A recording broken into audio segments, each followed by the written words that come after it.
ഓം ശാന്തി.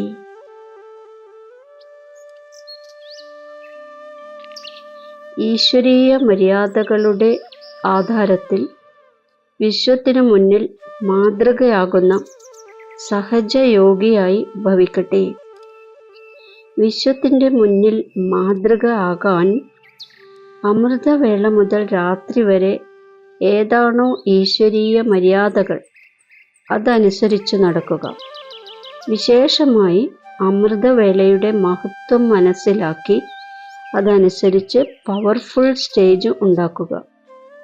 എങ്കിൽ മുഴുവൻ ദിവസത്തെ ജീവിതം മഹാനായിത്തീരും.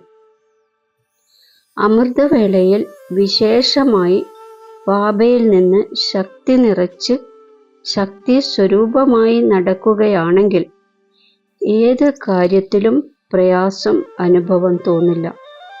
കൂടാതെ മര്യാദാപൂർവകമായി ജീവിതം നയിക്കുന്നതിനാൽ സഹജയോഗിയുടെ സ്റ്റേജും കൂടി സ്വതവേ ആയിത്തീരും.